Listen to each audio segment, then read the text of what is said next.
മക്കയിൽ ഒരു പെണ്ണുണ്ടായിരുന്നു, സുന്ദരിയായ ഒരു പെണ്ണ്, കാണാൻ നല്ല കാന്തിയുള്ള പെണ്ണ്. ആ പെണ്ണ് ഒരു ദിവസം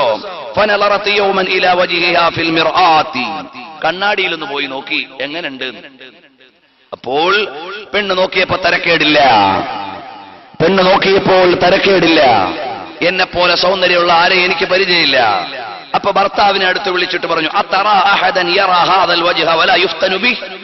അല്ലയോ പ്രിയപ്പെട്ട ഭർത്താവേ, എന്റെ ഈ മുഖം കണ്ടാൽ വഞ്ചിക്കപ്പെടാത്ത ആരെങ്കിലും ഉണ്ടെന്ന് നിങ്ങൾക്ക് അഭിപ്രായമുണ്ടോ? എന്റെ സൗന്ദര്യം കണ്ടാൽ വീഴാത്ത ഏതെങ്കിലും ആണുങ്ങൾ ദുനിയാവിലുണ്ടോ എന്ന് ചോദിച്ചു. അപ്പോൾ ഭർത്താവ് പറഞ്ഞു, നഅം, ഒരാളുണ്ട്. ചോദിച്ചു, ആരാണ്? ഉബൈദ് ബിൻ ഉമൈർ എന്ന് പറയുന്ന ഒരു ചെറുപ്പക്കാരൻ ഇവിടെ ഉണ്ട്. ഉബൈദ് ബിൻ ഉമൈർ നിന്റെ ലൈനിൽ വീഴൂല.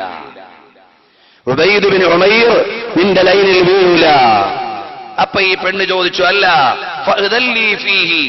എനിക്കൊന്ന് പെർമിഷൻ തരുമോ, ഞാൻ ഒന്ന് ട്രൈ ചെയ്ത് നോക്കട്ടെ, അയാളെ ഒന്ന് ലൈൻ അടിക്കാൻ പറ്റുമോ, ഞാനൊന്ന് നോക്കട്ടെ, ഉബൈദ് ബിൻ ഉമൈറിനെ ഒന്ന് വീഴ്ത്താൻ പറ്റുമോ എന്ന് ഞാനൊന്ന് പരീക്ഷിച്ചോട്ടെ. ഭർത്താവ് പറഞ്ഞു, ഓക്കെ, നിനക്ക് പെർമിഷൻ തന്നിരിക്കുന്നു. ഭർത്താവിന് അത്രയും അറിയാം ഉബൈദ് ബിൻ ഉമൈറിനെ. ഉബൈദ് ബിൻ ഉമൈർ എന്ന മഹാനെ അറിയാം. അതുകൊണ്ട് പറഞ്ഞു, ഓക്കെ, കുഴപ്പമില്ല, പൊയ്ക്കോ എന്ന് പറഞ്ഞു.